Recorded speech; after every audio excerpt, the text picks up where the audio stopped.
گاؤں کا زمیندار ہر سال ایک نئی لڑکی سے شادی کرتا اور اسے طلاق کے ساتھ ڈھیر سارے پیسے دے کر رخصت کر دیتا۔ لڑکیاں خوشی خوشی اس سے شادی کرتیں اور اگلے دن طلاق لے کر پیسے لیتیں اور جلتی بنتیں۔ میں حیران تھی کہ یہ ایسا کیوں کرتا ہے۔ ایک دن اس زمیندار کی نظر مجھ پہ پڑ گئی اور وہ بولا، مجھے اس لڑکی سے شادی کرنی ہے، میرے گھر والے بھی پیسے کے لیے پریشان تھے۔ یوں میری شادی اس سے کر دی گئی۔ وہ شادی کی پہلی رات مجھے ہاسپٹل لے گیا اور بولا، میں نے اب تک بہت سی لڑکیوں سے شادی کی ہے تاکہ میں تمہیں ڈھونڈ سکوں، وہ لڑکی تم ہی ہو جو میری قسمت بدل سکتی ہے۔ اس سے پہلے میں اس بات کا مطلب سمجھتی میری چیخیں نکل گئیں کہ وہ میرے۔ آج پھر وڈیرے کی شادی تھی۔ میری سہیلی نورا خاص طور پر مجھے یہ خبر سنانے آئی تھی۔ آتے ہی کہنے لگی کہ کیا تمہیں معلوم ہے کہ وڈیرا پھر سے شادی کر رہا ہے؟ میں حیران ہوئی کہ ابھی پچھلے سال بھی تو اس نے شادی کی تھی اور اب اپنی بیوی کو طلاق بھی دے دی تھی۔ میں حیرانی کا اظہار کرنے لگی کہ کیا وہ لڑکی وڈیرے سے دوسری شادی کے لیے مان گئی؟ میری دوست نورا ہنس کر بولی، پاگل لڑکی، لگتا ہے تمہیں ابھی کچھ معلوم ہی نہیں۔ وڈیرا ہر سال ایک خاص مہینے میں ایک لڑکی سے شادی کرتا ہے اور اگلے ہی دن اس لڑکی کو طلاق دے دیتا ہے، اور سنا ہے وہ لڑکی کو بہت کچھ دے کر رخصت کرتا ہے، سونا چاندی اور بہت سی مال و دولت۔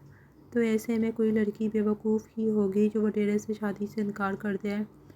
پھر وہ جو کچھ چونک کر کہنے لگی، تو کوشش کرنا کہ وڈیرے کی تجھ پر نظر نہ پڑے، ورنہ ہو سکتا ہے اگلی بیوی اس کی تو ہی بن جائے، کیونکہ سنا ہے وہ حسین لڑکیوں پر ہی عاشق ہوتا ہے۔ میں ڈر گئی اور کہا، میں تو پہلے بھی بہت کم گھر سے باہر نکلتی ہوں، اب تو بالکل نہیں نکلوں گی۔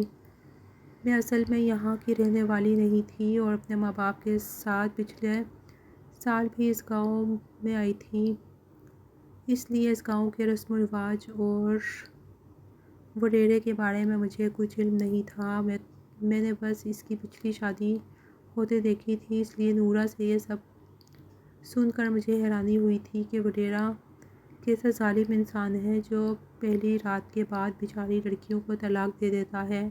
نورا پھر شام کو آ گئی اور مجھے کہا، نقاب کر لو، ہم وڈیرے کی شادی دیکھنے جاتے ہیں، پورا گاؤں گیا ہوا ہے۔ میں اماں سے اجازت لے کر اس کے ساتھ نقاب اوڑھ کر چلی گئی۔ اماں کو ابھی شاید وڈیرے کے بارے میں ٹھیک سے علم نہیں تھا، اس لیے اس نے مجھے جانے کی اجازت دے دی۔ ہم شادی پر گئے تو مجھے دھوم دھام دیکھ کر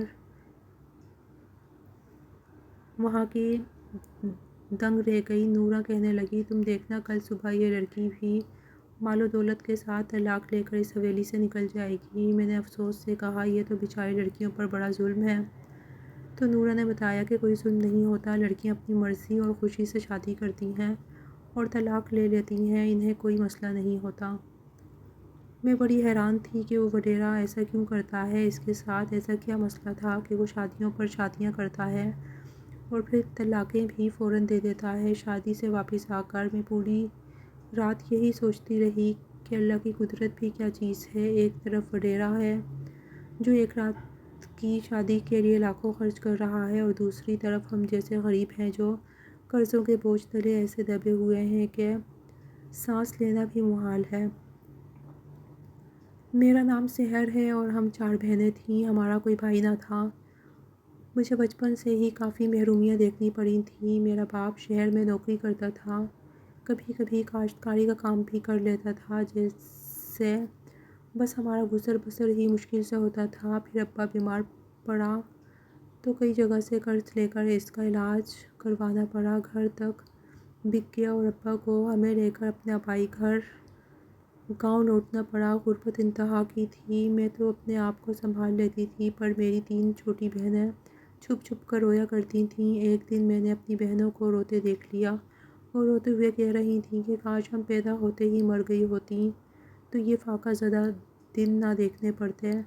میں نے جب ان کی بات سنی تو مجھے بہت دکھ ہوا کہ میرا تو چلو جیسے تیسے بچپن گزر گیا، پر میری بہنیں بھی محرومی کی زندگی بسر کر رہی ہیں۔ میں چونکہ سب سے بڑی تھی، تو کسی کے سامنے دل کا بوجھ بھی ہلکا نہیں کرتی تھی۔ اس دن اپنی بہنوں کو روتے دیکھ کر میرا دل بہت برا ہوا، تو میں نے ماں سے کہا، ماں میں ذرا باہر جا رہی ہوں تازہ ہوا کھانے، تھوڑی دیر تک آ جاؤں گی۔ ماں نے مجھے دیکھ کر سر ہلا دیا، جیسے وہ بھی میری کیفیت سے واقف ہو۔ میں گھر سے باہر نکل کر آم کے باغ کی طرف چلی آئی تھی، کیونکہ وہ جگہ سب سے پرسکون اور صاف ستھری تھی۔ میں باغ کے پاس چہل قدمی کر رہی تھی کہ تبھی وہاں ہمارے گاؤں کا زمیندار آ گیا۔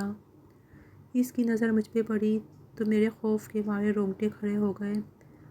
مجھے نورا کی بات یاد آئی تو میں اس کو دیکھ کر جلدی سے گھر بھاگ آئی۔ گھر آ کر بھی میرا دل ڈر کے باعث دھک دھک کر رہا تھا۔ میں پریشان ہو گئی کہیں کوئی الزام ہی نہ لگا دے مجھ پر۔ تھوڑی ہی دیر میں نورا چلی آئی، کہنے لگی، تجھے وڈیرے نے دیکھ لیا ہے، اب تیرا تو کچھ نہیں ہو سکتا۔ میں ڈر گئی اور اسی خوف کا اثر تھا کہ مجھے بہت تیز بخار نے آن لیا اور میں شام تک بخار میں تپنے لگی۔ میری ماں بھی کھانا بنانے کا کہہ رہی تھی، مگر جسم میں تو جیسے جان ہی نہ رہی تھی۔ تنگ آ کر ماں میرے کمرے میں آئی اور مجھے ہاتھ لگا کر چیک کیا تو چیخ پڑی۔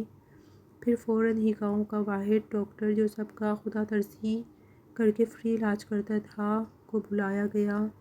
ڈاکٹر نے میرا چیک اپ کیا اور اماں سے یہ کہتے ہوئے باہر نکل گیا کہ بچی کو فکر اور پریشانی سے دور رکھیں۔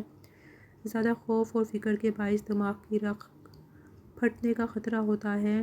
ڈاکٹر کے جانے کے بعد ماں مجھے مشکوک نظروں سے گھورتے ہوئے بولی، کس بات کی ٹینشن ہے تجھے؟ کیوں مرنے والی ہوئی پڑی ہے؟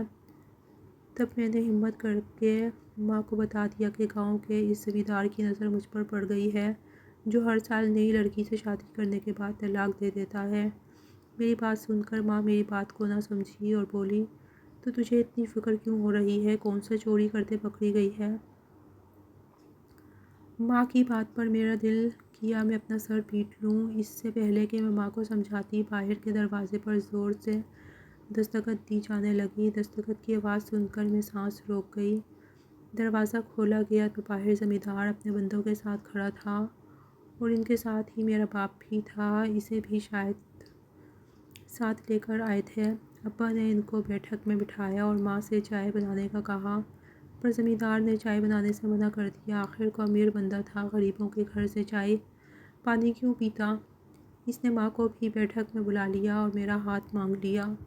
جب اس نے یہ بات کی تو اماں تو حد سے ہی اکھڑ گئیں اور غصے سے بولیں، زمیندار صاحب، ہم غریب ضرور ہیں پر بغیرت نہیں، جو روپے پیسے کے لیے اپنی بیٹی کا سودا کریں۔ ہم اپنے قرضے خود اتار لیں گے پر اپنی بیٹی کو داغ دار نہیں کریں گے۔ زمیندار بات کر کے چلا گیا۔ ابا اماں کو فیصلہ کرنا تھا، بیٹی کی عزت یا پیسہ۔ میں نے جب یہ بات سنی اپنی بہن کی زبانی، تو ساتواں آسمان جیسے دھڑ دھڑ کرتے میرے اوپر آن گرا۔ آخر کو وہی ہوا جس کا ڈر تھا۔ اماں تو صاف اور دو ٹوک جواب دے چکی تھیں، کیونکہ اماں نے اپنی بہن کو جو زبان دے رکھی تھی اور اسی سال گندم کی کٹائی کے بعد میری شادی ہونا طے پائی تھی، مگر ابا بضد تھا کہ ایک دفعہ سحر سے بات کر لی جائے، پھر جیسے وہ کہے گی ویسا کر لیں گے۔ مجھے ابا کی بات پر غصہ تو بہت آیا کہ کیا ابا ناواقف تھا کہ میری منگنی ہو چکی ہے، پھر بھی ایسی بات کر رہا ہے جو میں مر کے بھی نہ پوری کر سکوں۔ ابا کے بارہا اصرار پر اماں نے حامی بھر لی اور ابا کو مجھ سے بات کرنے کی اجازت دے دی۔ ابا میرے پاس آئے اور کہنا شروع کیا، دیکھو بیٹی، ہمارا کوئی بیٹا نہیں ہے جو ہمارا سہارا بنے، جو اپنی بہنوں کے خواب پورے کرنے میں میری مدد کرے۔ ہمارے گھر کے حالات تمہارے سامنے ہیں۔ پچھلے 7 سالوں سے ہم پہ جو قرضہ ہے وہی اترنے کا نام نہیں لے رہا، اور پھر تمہاری چھوٹی بہنیں بھی اپنی بہت سی خواہشات کو دل میں دبا لیتی ہیں۔ اگر تم اس سے شادی کی ہاں کر دو اور نکاح کر کے طلاق لے لو تو ہمارے مسائل حل ہو سکتے ہیں۔ اور رہی بات تمہارے منگیتر کی، تو وہ بھی کوئی چیئرمین نہیں لگا ہوا جس سے تم شادی کر کے کوئی منتر پڑھو گی اور سب کچھ منٹوں میں ٹھیک ہو جائے گا۔ اگر وہ تم سے سچا پیار کرتا ہے تو تمہاری مجبوری کو سمجھے گا۔ اب فیصلہ تمہارے ہاتھ میں ہے، جیسے تم کہو گی ویسا ہی ہوگا۔ ابا مجھ سے بات کر کے چلا گیا اور مجھے شش و پنج میں مبتلا کر دیا۔ میں نے ساری باتوں کو سوچا اور پھر ایک فیصلہ کیا۔ میں نے ابا سے کہہ کر اپنے منگیتر صفدر کو بلایا تاکہ اس سے مشورہ وغیرہ کر سکوں۔ اگلے دن صفدر کام سے واپسی پر ہمارے گھر آ گیا۔ میں نے اسے لے کر چھت پر آ گئی تاکہ آرام اور سکون سے بات کر سکوں۔ میں نے صفدر کو ابا اور زمیندار کی کہی بات باتیں بتائیں تو اس کے چہرے کا رنگ غصے سے لال ہو گیا۔ میں اس کیفیت کو سمجھ رہی تھی، مگر مجھے ایک چیز کو چننا تھا، یا اپنا مستقبل یا اپنی بہنوں کا روشن مستقبل اور ابا کا سہارا۔ صفدر نے میری بات سن کر انکار کر دیا اور اٹھ کر جانے لگا تو میں نے کہا، میں ابا کے فیصلے پر راضی ہوں۔ صفدر غیر یقینی طور پر میری طرف پلٹا اور پھٹی پھٹی نظروں سے مجھے دیکھ کر بولا، تمہارا دماغ خراب ہو گیا ہے کیا؟ مارے صدمے کے اس کی آواز جیسے گنگ ہو گئی تھی۔ میں سب کچھ جانتے ہوئے بھی اس سے نظریں چرانے پر مجبور تھی۔ ہاں، دماغ خراب ہو گیا ہے میرا، کیونکہ میرے والدین کا کوئی بیٹا نہیں ہے اور میں ان کو قرض میں ڈوبا نہیں دیکھ سکتی۔